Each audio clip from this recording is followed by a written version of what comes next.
Dr. Joydeep, you may unmute and start your video.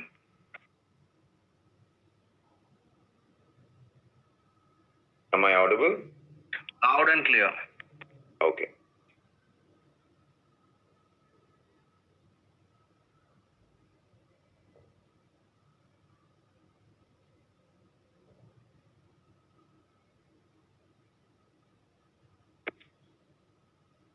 Let me know when to start. We'll start off. So in another few moments. Okay. So dear trainees, welcome and thank you for being here today. I'm Navneet Singh, your host for this webinar. I know that today's topic might bring up a number of questions from you. So you may type your questions in chat box and I want to let you know that we will address as many as we can in the time we have today. And I welcome and request our presenter, Dr. Joydeep Ghosh, to start this session. Welcome, sir. Over to you. Thank you. So, yeah. So, good morning, everyone. Today we will talk about adjuvant systemic therapy for breast cancer. Now, before we go ahead, I just want to mention certain things. Firstly, breast cancer treatment has evolved in such a way that it itself is a subspecialty now in medical oncology, and it has taken various shapes. We have various types of breast cancer. We all know the hormone receptor positive, the HER2 positive, and the triple negative. And there is extensive research and clinical trial going on in all these three areas. And on an average, in a year, we have almost 4 or 5 newer trials which come up in the early breast cancer area. And initially in 1982, when as a proof of concept, the first time it was proved that giving chemotherapy with CMF regimen, that was the regimen that was there at that time, compared to doing nothing just after surgery, has improved the survival. That actually has led to the foundation of adjuvant chemotherapy, not just in breast cancer, but almost in all cancers. That was the proof of concept that adjuvant chemotherapy improves survival over and above the surgery that you're doing. So that, and then there was no seeing back after that. The trials after trials came in. Breast cancer got subclassified multiple times. Newer therapies are being used. So I will try to give you a brief overview of what is the standard of care as of now and what we do, or what rather most of the standard centers do in the adjuvant or the neoadjuvant setting. Going into in depth of each and every particular subset might not be possible because of the lack of time, but please feel free to question me if you have any doubt about any of these aspects. So we will restrict our discussion to the hormone receptor positive group, the HER2 positive group, and the triple negative group, and we go one by one, one after the other. So, as I was talking of, why do we need chemotherapy? So, you must have heard of something called the EBCTCG meta-analysis. Now, in breast cancer, whenever you read breast cancer, you will find this EBCTCG meta-analysis term several times. This is a group which analyzes, which does meta-analysis of large randomized trials in breast cancer. Usually, the breast cancer trials have huge number of patients. So, the meta-analysis done by EBCTCG, they are usually robust, and they form a very good, I would say, they form a very good evidence whenever it comes to clubbing a particular modality. So EBCTCG 2012 updated meta-analysis with anthracycline containing regimen compared to no treatment led to the following results. Chemotherapy led to risk reduction in the risk of recurrence from 47% to 39%. It decreased the breast cancer mortality from 36% to 29% and decreased the overall mortality from 40% to 15%. So you can say that almost there has been a 15% improvement in the survival with the addition of breast cancer as evidenced by the EBCTCG meta-analysis. Now, when breast cancer chemotherapy was initially started, it was primarily a very old regimen called CMF, which contained older chemotherapy molecules. Now, those regimens have largely been replaced now by anthracyclines. And then presently, we are using taxanes. Taxanes basically means paclitaxel and docetaxel. Now, one might ask that what is the role of adding the additional taxanes, because anthracyclines have clearly shown benefit. So, is there any role of adding taxane over and above anthracycline? So again, we come back to this EBCTCG meta-analysis, which was published very recently, almost in the 2 months ago. So what they looked at is, they looked at almost 1 lakh women from 86 randomized trials. So you can understand the strength of this meta-analysis with the number of patients. So they looked at this many number of patients, and they compared those who received taxanes versus those who received taxanes plus anthracycline. So you can see that if you look at the recurrence on the left side, the recurrence decreased from almost 19% with taxanes versus 16.4% with taxanes plus anthracycline. And also the breast cancer mortality, they also improved by approximately 2%. I have not shown here, there was a previous meta-analysis which looked at anthracycline alone versus anthracycline plus taxane, and they came to the conclusion again that there was approximately 2 to 3% improvement in the long-term overall survival if we add taxane over and above anthracycline. So that basically led to the standard care, that is, we need to have a taxane as well as an anthracycline, although the concept is still evolving in the direction that we medical oncologists, we do not want anthracycline to be used primarily because of its long-term cardiotoxicity, and anthracycline cannot be used in patients who have borderline cardiac dysfunction. Also, for patients who have left-sided breast cancer, many of them would be receiving radiotherapy to the left chest wall after they undergo surgery. So that again increases the chances of having a cardiotoxicity. So it is more prudent to remove anthracycline from the newer regimens, and more investigators are actually looking at anthracycline-free regimens. There has been multiple trials which has shown that even if you don't use anthracycline, if you just use a taxane and cyclophosphamide, that leads to an equally good outcome compared to the standard AC or the EC regimen that you have heard of. So coming to the individual type of cancers and how we approach in the adjuvant and the neoadjuvant setting, first we discuss the hormone receptor positive breast cancers. So few facts about the hormone receptor positive breast cancers. Firstly, the most important thing that you need to know as a surgical oncologist is not all hormone receptor positive breast cancers require chemotherapy after surgery. I'll come into more details how to analyze that.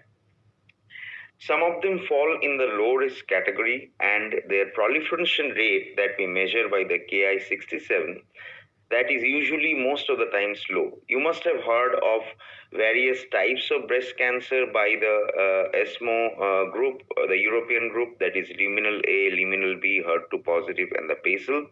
So hormone receptor positive cancer largely belongs to the luminal A and the luminal B group, which means that they are good risk cancers. They have low proliferation. They are usually not very responsive to chemotherapy, because the basic concept of chemotherapy is that it largely treats or it affects the cells which are actively dividing, and when the division rate is low, in that case, of course, chemotherapy is not going to be working as well as other therapies. So the response to chemo is less. They are largely hormone driven, and sometimes the risk benefit ratio is unfavorable for chemotherapy in many of these patients. So for low risk hormone receptor positive breast cancer, is chemotherapy beneficial? This has been addressed by a famous study called the Taylor-X trial, which looked at the role of something called oncotype DX. I'm sure some of you must have heard of this term. So what is oncotype DX? It is basically using the tissue and taking help of 21 particular gene expressions, out of which 5 are housekeeping genes which are present in all patients, and 16 are breast cancer specific genes. So analyzing these particular genes, they come up with a score where they divide the patients into 3 categories. I'll come to that. So for patients who are postmenopausal up to N1 disease, or perimenopausal patients who have up to T2 disease, we can use oncotype DX as one of the deciding factors, if they are hormone receptor positive, that whether they require chemotherapy or not. This score helps us to identify which patient will benefit from chemotherapy. So oncotype DX classifies patients into 3 groups. One is low risk, where the risk score is less than 11. In the low risk group, only endocrine therapy is sufficient. Of course, if you're going for a breast conservation surgery, you will add radiotherapy. I'm not going to radiotherapy because that's not my specialty. So for low risk, you will add only endocrine therapy. For high risk, which is the score is more than 25, definitely there is role of chemotherapy followed by endocrine therapy.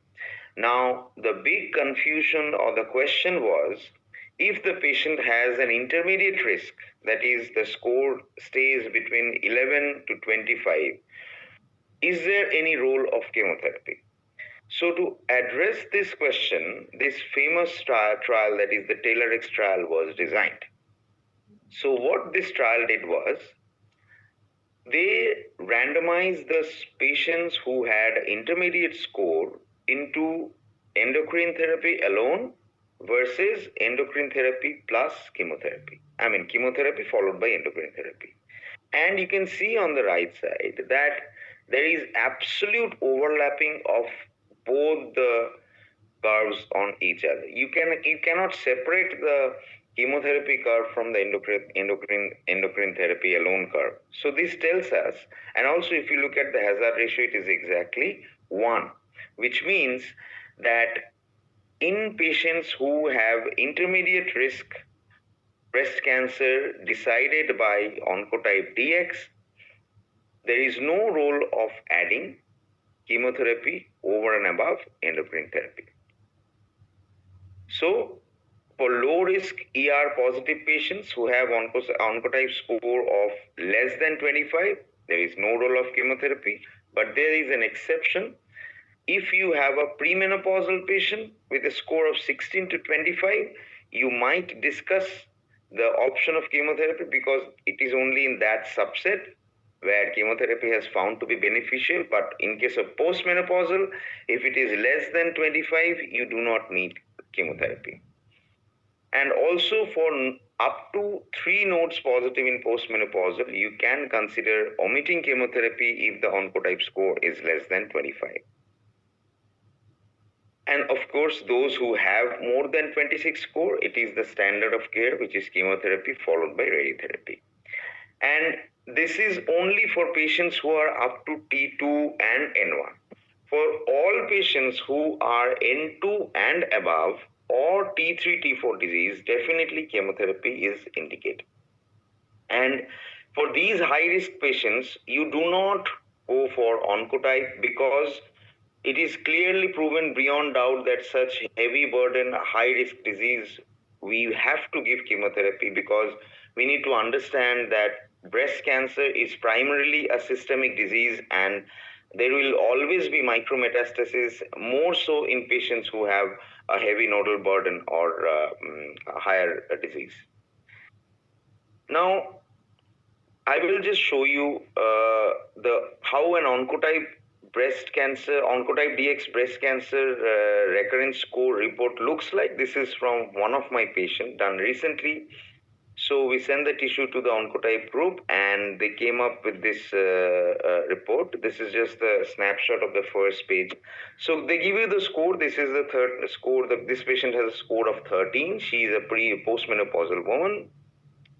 And they also tell you what is the benefit of what is the disease recurrence rate at 9 years. So they have said that it was approximately 13%, and whether there is any chemotherapy benefit or not. So it clearly tells that there is no apparent benefit because the score is 13, which is, as I told you, is that low risk.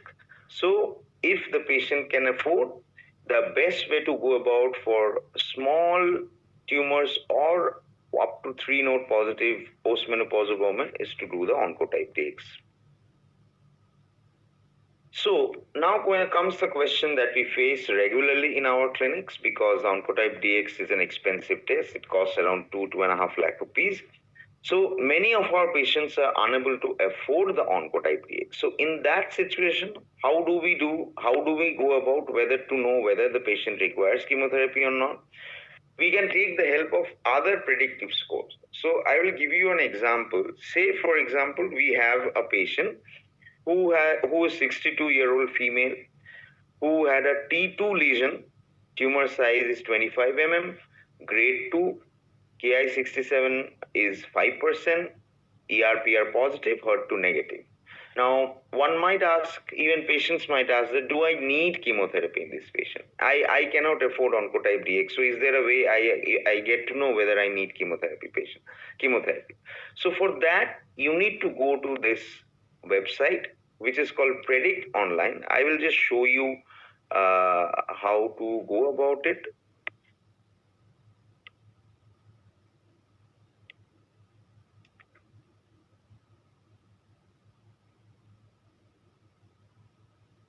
I think it's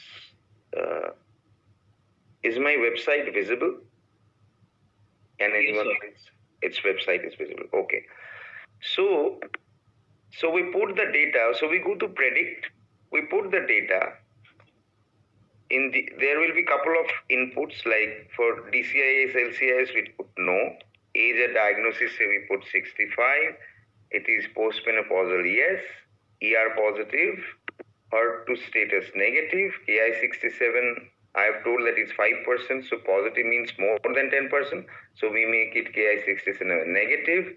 Tumor size I told you 25 mm.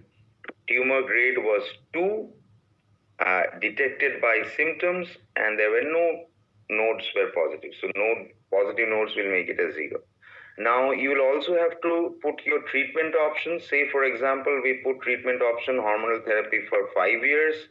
Chemotherapy, presently we use third generation chemotherapy only. So we put third generation. And bisphosphonates, of course, it is a hormone positive. So we go for bisphosphonates, yes. Now if you see on the right side, so here you can see that it gives you at 10 years what is the benefit of chemotherapy. So it is just 2.4%. So normally most of the cancer centers, including our center as well as TMH Mumbai, we consider 4% as a rough cutoff, that if the benefit with predict is less than 4% in a postmenopausal patient, we usually do not go for chemotherapy. but if it is more than 4%, you can offer chemotherapy to the patient. Okay, so this is how you share. I mean, you take a decision whether you are willing to, or the patient will actually benefit from chemotherapy or not. Okay, now coming back to the presentation again. Yeah. So this is just a snapshot of what I've shown. So this actually you can do it in your clinics and show the numbers to the patient, and that will definitely improve the patient's confidence on that you have been very scientific in deciding whether she needs chemotherapy or not. Now coming to the high risk. So as of now, till now, we were discussing only about low risk hormone receptor positive cancers, which where there is a doubt that chemotherapy can be given or not. So if the patient can afford, we go for Oncotype DX. If it is less than 25 score, we go for only hormone. If it is more than 25, we go for chemo plus hormone. If the patient cannot afford Oncotype DX, you go to the Predict online, look at the scores. If the chemotherapy benefit is less than 4%, you give only endocrine therapy. If it is more than 4%, you can consider giving chemotherapy.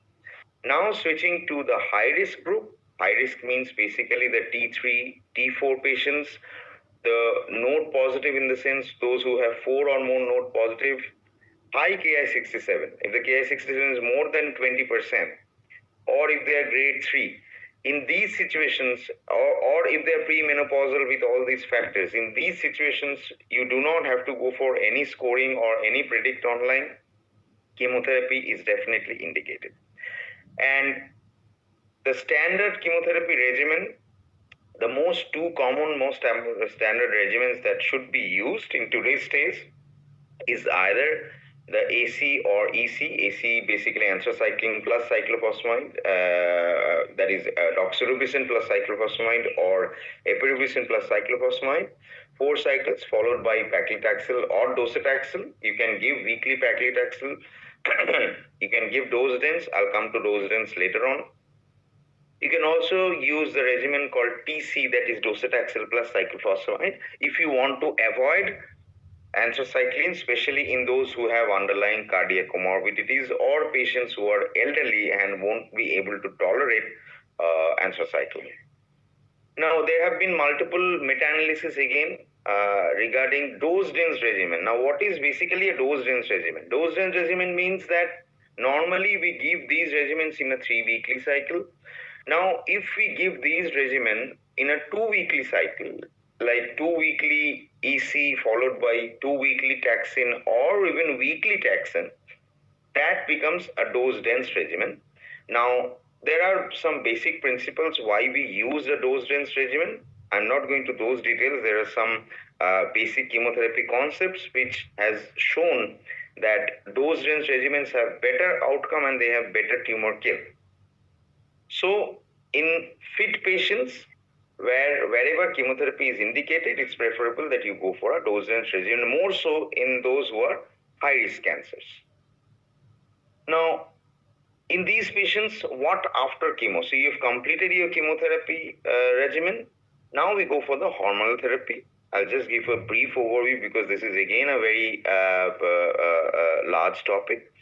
So for hormonal therapy for premenopausal, clearly tamoxifen is the treatment of choice. Tamoxifen can also be used for postmenopausal, but various studies and meta-analysis have shown that aromatase inhibitor is better than tamoxifen for postmenopausal. And for premenopausal high-risk patients, you can add ovarian function suppression, which can be achieved either medically with the help of GnRH antagonists, or it can be done surgically if the patient is willing to, or if the patient has completed family. And there was a large study, the SOFT and the TEXT trial, which was published in NEJM, which showed that patients who are premenopausal and have a high risk of recurrence. High risk means higher tumor burden, those who are getting chemotherapy, because if you are giving chemotherapy, that means the patient is high risk. Those who are HER2 positive. So these are the situations where if you add an ovarian function suppression along with your standard hormonal therapy, that is either tamoxifen or an aromatase inhibitor, there is further improvement in the disease-free survival. So routinely for all high-risk premenopausal patients, you should be adding ovarian function suppression. Coming to duration, initially the duration was a standard 5 years, but there are two major trials, the Atlas and the Atom trial, which has looked at further continuation of hormonal therapy to 10 years, and both these trials have shown that the disease-free survival improves by another 2 to 3 percentage points if you continue it for 10 years. So as of now, for high-risk patients, it is preferable that if the patients are tolerating and if there are no adverse effects with tamoxifen or aromatase inhibitor, then you continue it for 10 years, more so in the high-risk group. But in the low risk, for example, T1, T2 disease, node negative, you can stop at 5 years. When you are using aromatase inhibitors, you have two options. One is the steroidal, one is the non-steroidal. You can use the steroidal inhibitors, that is exemestane, or you can use the third generation non-steroidal inhibitors. The most common ones are the anastrozole and the letrozole. But the commonly used ones are the non-steroidal inhibitors. You can also use the steroidal inhibitors more so because many patients sometimes have a lot of toxicity issues in the form of musculoskeletal symptoms, etc. with the non-steroidal ones. So in those situations, you can use exemestane also. Now, coming to more refined target therapy after the hormonal therapy, or rather after the chemotherapy is completed. So you must have heard of something called the CDK4/6 inhibitors, because the CDK4/6 inhibitors have now changed the practice of metastatic hormone receptor positive breast cancer. So investigators also tried to look whether we can add CDK4/6 inhibitors in the adjuvant setting and improve the outcomes. So one of the CDK4/6 inhibitor, that is abemaciclib, has shown to add benefit to patients who are either 4 or more nodes positive, or if they are less than 4 nodes positive, they have to be either grade 3 disease or a tumor size of more than 5 centimeter, as shown as I have written here. So in this subset of patients, they were given standard hormonal therapy, that is endocrine therapy alone, versus abemaciclib plus endocrine therapy. Name of the trial is the Monarch A trial, which is a famous trial.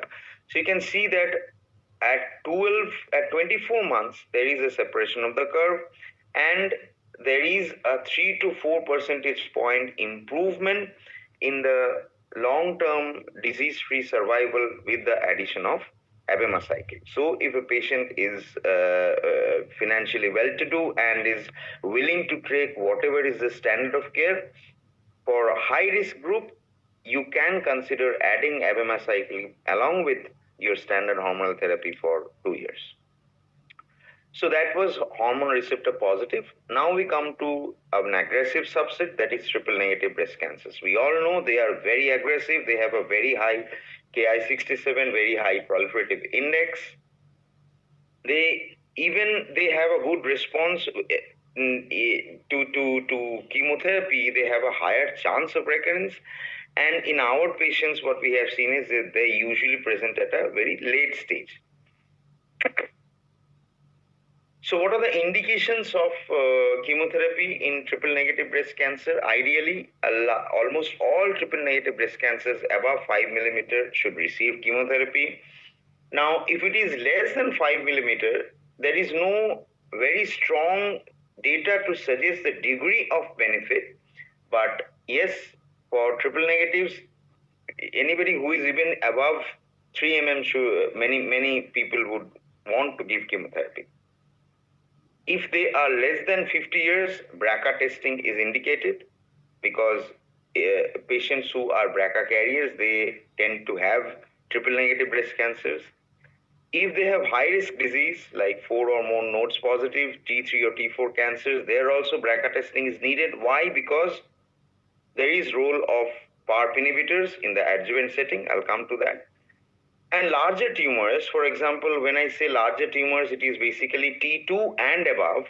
They should ideally receive neoadjuvant chemotherapy. Now, why they should receive neoadjuvant chemotherapy? Because first, it will be easier for you all to do the breast conservation surgery if the patient achieves a very good complete response. Secondly, triple negative breast cancers are usually have micrometastatic disease to begin with, so you will be targeting the micrometastasis earlier. And thirdly, most importantly, based on the response to the neoadjuvant treatment, you can decide your subsequent adjuvant treatment if they have achieved or they have not achieved the pathological complete response. So for these reasons, it's preferable, and across the globe, majority of the standard centers would go for neoadjuvant therapy in T2 and above triple negative breast cancer. So what regimens? So I've just taken the snapshot from the latest NCCN. So the preferred regimens for HER2 negative, so this applies for both triple negative as well as the hormone receptor positive. So basically you can go for either a dose dense AC followed by paclitaxel every 2 weeks.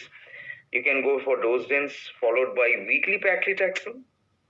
Also, you can go for the combination of docetaxel plus cyclophosphamide. Now, regarding olaparib and pembrolizumab, I'll come later. Don't get confused. But as of now, the standard neoadjuvant treatment till date recently was AC followed by taxane. Now, now coming to dose dense. Now, we were talking of dose dense in the hormone receptor group. Now, there are certain, again, EBCT-CG meta-analysis also, which has evaluated the role of dose dense in all subtypes and more so in the triple negative. And it was seen that it is in the triple negative breast cancer where the dose dense regimen has had its maximum impact. It improves the DFS in hormone receptor positive also, but it has a higher impact in the triple negative group. Now, capecitabine. Now, what is the role of capecitabine in triple negative? So if you have a patient who has received neoadjuvant chemotherapy and has undergone surgery, if there is a residual disease, there is a trial which is called the CREATE-X trial, which has shown that adding capecitabine for another 6 months improves the overall survival as well as the progression-free survival for HER2 negative cancers, that is both ER positive and the TNBC. But the response the degree of benefit is more in the TNBC.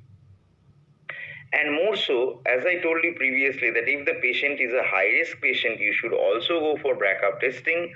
Why? Because there is a study called the Olympia trial, which has shown that for patients who are BRCA positive, high-risk group, adding olaparib has improved the outcomes, the long-term disease-free survival by almost 8 to 9%. At 3 years and 4 years. So this is another option for BRCA positive patients, especially in the high risk group.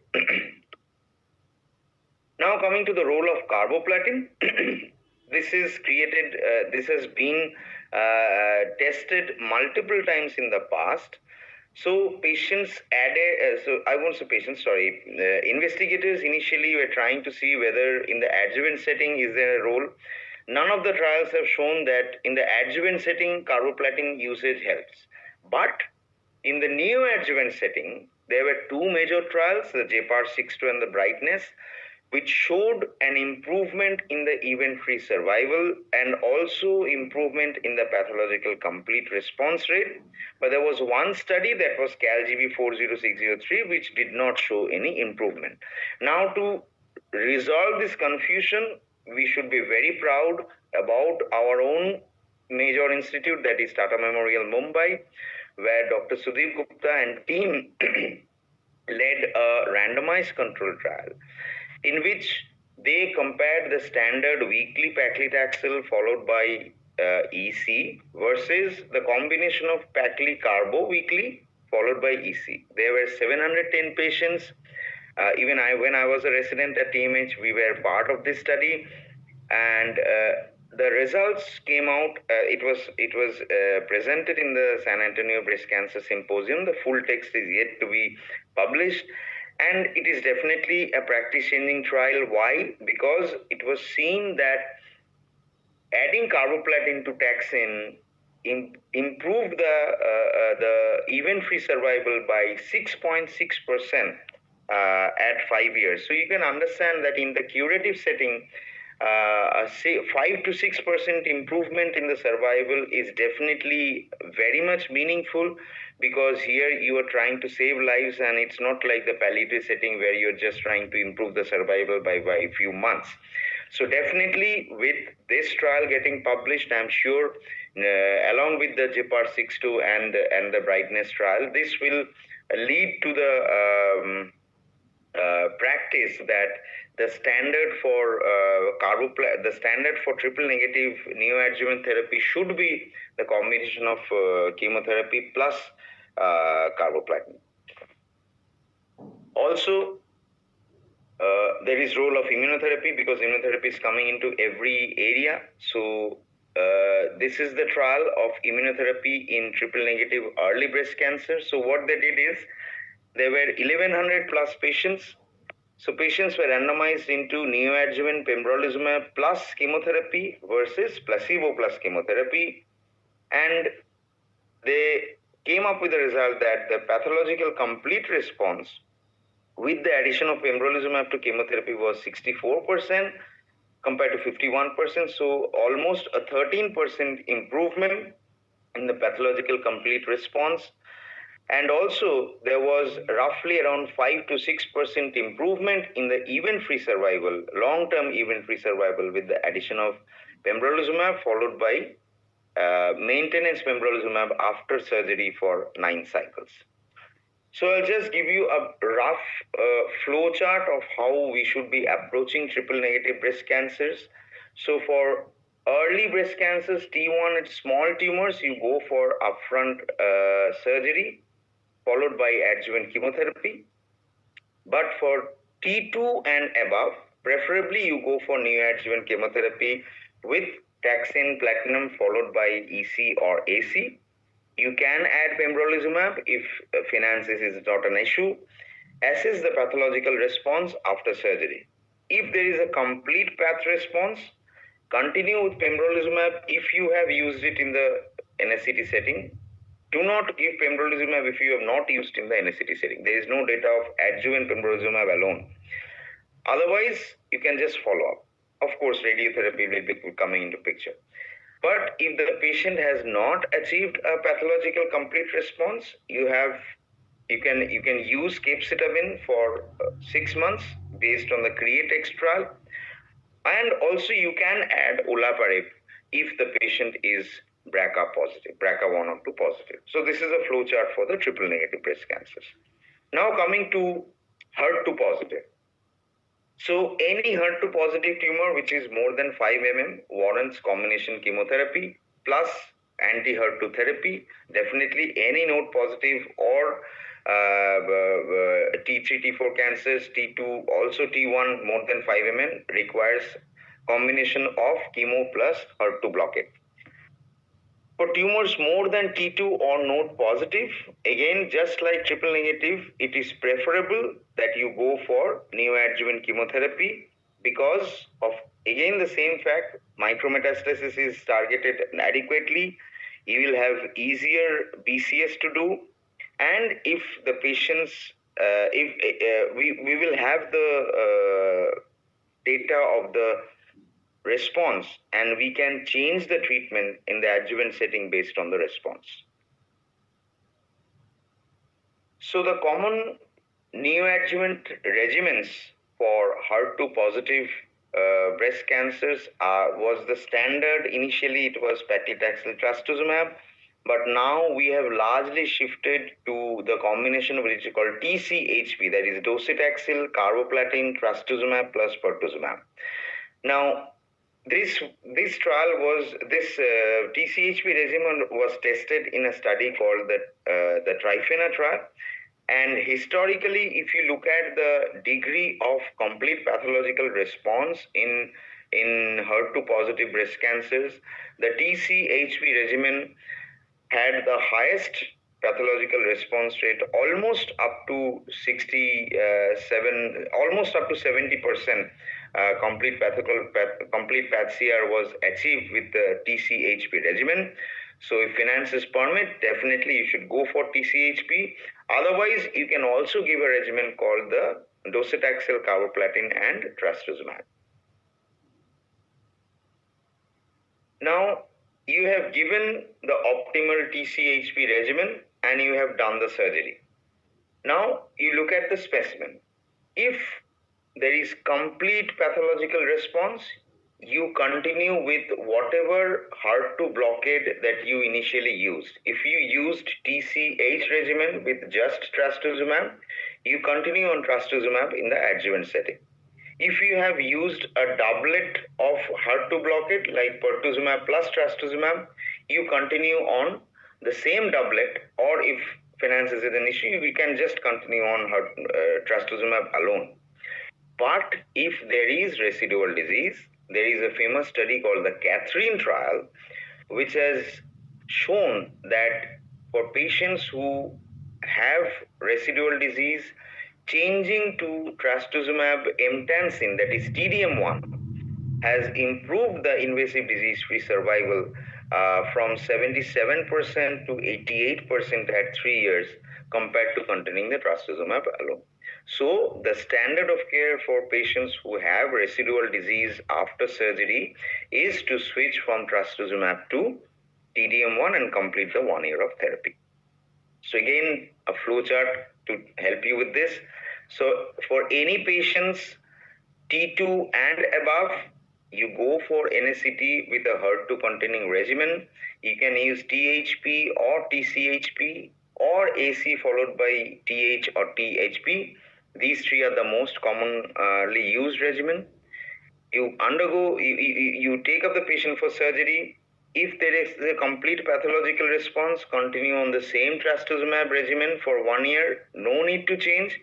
If there is no PathCR, if there is residual disease, you change to TDM and continue for a total duration of 1 year from the start of therapy. Now, you will also face situations where you have done an upfront surgery in a HER2 positive patient and the tumor size is very small, 3 centimeter node negative or 2 centimeter node negative. So, do we really need this kind of aggressive treatment in such small tumors? No. Why? Because there was a regimen called the APT regimen. Dr. Tolone from MD Anderson Cancer Center, they did this was a single arm study. This was not a randomized trial. This is a single arm study where they used weekly paclitaxel plus trastuzumab for 12 cycles, and then trastuzumab maintenance was given to complete a total duration of 1 year. And it was seen that for these small tumors, it led to a fantastic 10-year invasive disease-free survival of almost 91%. Now, many centers recommend the use of this weekly paclitaxel followed by trastu maintenance regimen. But I need to mention here that this is not a randomized trial, although it was published in NEJM, but it was not a randomized trial. But why it is important? Because it is a trial which has shown that for small tumors, you can achieve a fantastic disease-free survival at 10 years of almost 91%, because this is HER2 positive. Though they are small tumors, but they are HER2 positive, so they are not supposed to have a very good outcome at 10 years. So, but with this regimen, small tumors, you can achieve good outcomes. So this is one option if you want to reduce the amount of chemotherapy for smaller tumors. For larger tumors, as I told you, the standard of care is chemo plus trastuzumab, the standard of chemotherapy regimens I have shown. Now, there was another study called the Affinity trial where they looked at the role of adding pertuzumab to trastuzumab in the adjuvant setting. Now, I have told you previously that pertuzumab, trastuzumab plus chemotherapy has definite role in improving the pathological complete response if you are using it in the neoadjuvant setting. Now, suppose you have done the surgery upfront and now you are considering adjuvant chemotherapy. Is there a role of adding pertuzumab over and above trastuzumab? That is what was addressed in this affinity trial. So you can see that they looked at two cohorts. One was the node positive cohort, one was the node negative cohort. The left one is the node positive cohort. So you can see that at 6 years, the invasive disease-free survival improved by 4 percentage points, 83.4 versus 87.9 here. But in the node negative cohort, there is no difference at all with the addition of pertuzumab, right? So if you look at the hazard ratio also for node positive cohort, the difference is statistically significant, but it is not the case with node negative cohort. So this trial tells us that for patients who are 4 or more nodes positive, in those situations, you can add pertuzumab along with trastuzumab for the same duration to achieve 4% more of invasive disease-free survival advantage. So to summarize, so for ER positive cancers, if it is a low risk, small tumor, node negative, postmenopausal patient, preferably go for oncotype DX. If it is high risk in oncotype DX, go ahead with chemotherapy followed by endocrine therapy. If it is low risk, you can go with only hormonal therapy. For larger tumors, definitely no role of oncotype. You can go straight away for chemotherapy. Also, if you do not have oncotype in your hand, you can always go to Predict Online, put in the data for patients, and you can get the amount of benefit that you want. That will be there with the addition of chemotherapy. If the benefit is less than 3 to 4%, there is no point adding chemotherapy to such patients. The standard regimen, of course, is EC followed by taxane or docetaxel plus cyclophosphamide, preferably dose dense, more in the high risk group. If the patient is BRCA positive, after chemotherapy, you can add olaparib for 1 year. If the patient is high risk, as I told you that 4 or more nodes positive, in those situations you can also add abemaciclib along with your hormonal backbone for 2 years. And if the patient is premenopausal, we give tamoxifen. If it is postmenopausal, we give AI. Duration, if it is high risk, preferably 10 years. If it is very small tumor, you can stop at 5 years. And of course, you need to add zoledronic acid with AI to prevent osteoporosis. And also zoledronic acid has been shown to improve the bone metastasis-free survival in some situations. Coming to TNBC, small tumors, go ahead with upfront surgery followed by chemotherapy, preferably dose-dense chemotherapy. For larger tumors, again, request would be to send it to the medical oncologist for neoadjuvant chemotherapy. The best regimen would be paclitaxel carboplatin weekly followed by anthracycline plus cyclophosphamide. If possible, we add pembrolizumab to these patients. After NSCT, if there is residual disease, we add capecitabine for 8 cycles. And if the patient has received pembrolizumab in the neoadjuvant setting, you continue pembrolizumab for 9 more cycles in the adjuvant setting also.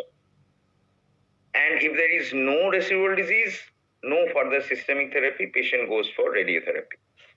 And for BRCA mutant population, in TNBC also, you can add olaparib for 1 year. Coming to HER2 positives, if it is a small tumor up to 3 centimeter, go ahead with surgery followed by weekly pacli plus trastuzumab, followed by trastuzumab maintenance. For larger tumors, preferably we go for neoadjuvant chemotherapy. And if you want the best regimen to achieve the maximum pathological complete response, it should be TCHP, which has a complete path response of almost 70%. After surgery, if there is residual disease, change it to TDM1 from trastuzumab.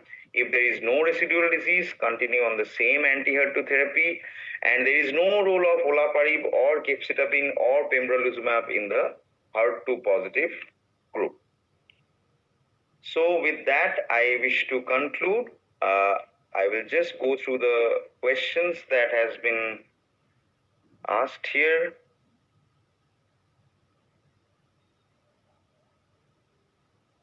Yeah. So the first question is, in case of HER2 positive, ER negative cancer less than 5 mm, node negative, is there any role of anti-HER2 agents or chemotherapy in any subset? Yeah, so as you have rightly mentioned that for up to 3 to 4 mm tumors, you might avoid chemotherapy at all. In our center, we take roughly 3 mm as our cutoff, because if you look at the trial that I was mentioning to the APT trial by Tolane, you will see that a large number of patients were actually less than 5 mm. So whenever it comes to HER2 positive cancers, we tend to overtreat them because we know that they are not going to do well. If it is less than 3 to 4 mm, you can completely avoid any form of therapy. But if it is 3 mm or above, I would personally go for APT regimen. But if you look at the guidelines, many guidelines have shown that it's 5 mm. So next question is, any experience of S1 for 1 year as adjuvant setting? So I know there is the Chinese trial which is published, and S1 can be replaced for capecitabine. But as far as my experience goes, we have treated huge number of patients with capecitabine in the adjuvant setting, and in breast cancer, I have not seen patients not tolerating capecitabine that much. GI cancer, somehow the patients do not tolerate capecitabine well. I don't know the reason why, but maybe because the disease is restricted to the GI. But for breast cancer patients, if the patient is tolerating capecitabine well, I would use capecitabine rather than going for S1. Pristine study, TDM1, this is basically a neoadjuvant trial where TDM1 was used in as one of the neoadjuvant regimens, and there was nearly comparable responses. But only thing is that it is not a practice-changing trial because it did not have any impact on the long-term outcomes. Any role of TDX1? Very good question. The role is evolving. As of now, we do not have data for TDX1 in the adjuvant setting, but there are multiple ongoing trials, both in the neoadjuvant as well as in the adjuvant setting, where TDX1 is being investigated as one of the regimens for HER2 positive and also for HER2 low cancers. So definitely, maybe in 5-6 years' time, we will have the answer about the role of TDX1. So in the chat, I can see some other questions. How to select between dose dense or not? Yes, this is a very good question. So dose dense should always be preferred over standard, more so in patients who are node positive, who are triple negative, who are T3 and T4 and above, where I would use only the standard 3-weekly regimen over dose dense. Say, for example, you have a patient who is strong ER positive, elderly lady, a bit frail, and is not going to tolerate a dose dense regimen. In that situation, I would use a 3-weekly regimen. But in a fit patient, even if if she is hormone receptor positive, especially if it is high risk, I would prefer to use dose dense regimen. Dose range contraindication, same. If the physician feels that the patient will not be able to tolerate dose range regimen, in that situation, we will go to the 3 weekly.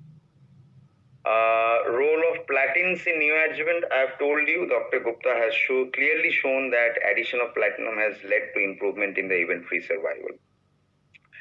Pre-op chemo versus post-op chemo, T2 and above, it is NSCT. As of now, if you ask any Western breast physicians and surgeons, they would go with the criteria that for TNBC and HER2 positive, T2 and above, preferably you go for NSCT. For hormone receptor positive, you can do upfront surgery even in T3, T4 cancers because the response to chemotherapy is poor. And also, many of the T3 cancers might not require adjuvant chemotherapy if we do the oncotype DX in their postoperative specimen. So for those cancers, definitely go ahead with the surgery. But for TNBC and HER2, T2 and above, preferably you should go for NSCT. There is no survival benefit of giving chemotherapy preoperatively, but as I told you that preoperative chemotherapy helps us decide to tailor the adjuvant treatment. Like, for example, if you have, suppose you have a T4N2 disease, okay, TNBC. Now, you might operate it, no problem. Now, after operation, the patient will be receiving standard AC followed by taxane. There is no role of carboplatin in the adjuvant setting, it's only in the neoadjuvant setting. Now, consider the situation that if you would have gone for neoadjuvant chemotherapy to this patient, you would have had the opportunity to see the response of chemotherapy, one. Secondly, you could have used carboplatin in the neoadjuvant setting to improve the pathological complete response. Thirdly, if the patient achieved a complete pathological response, the outcomes would have been better compared to those who don't achieve a pathological response.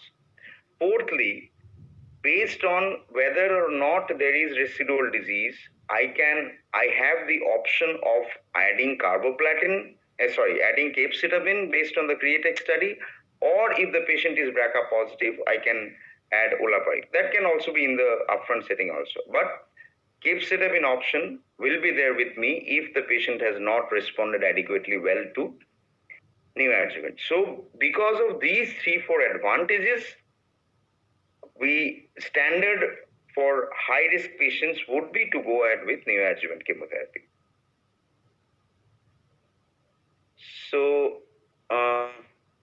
opinion of bone-modifying agents in hormone receptor-positive breast cancer, yes, definitely. If you are using aromatase inhibitor, you are supposed to use zoledronic acid every 6 monthly, as long as you are using the AI, because firstly, it reduces the chances of osteoporosis from AI, and secondly, there have been meta-analysis and also trials which have shown that addition of AI or denosumab in the adjuvant setting has improved the bone metastasis-free survival, although not the overall survival, but the bone metastasis-free survival has improved in some of the trials in ABCSG12 and a couple of meta-analysis also.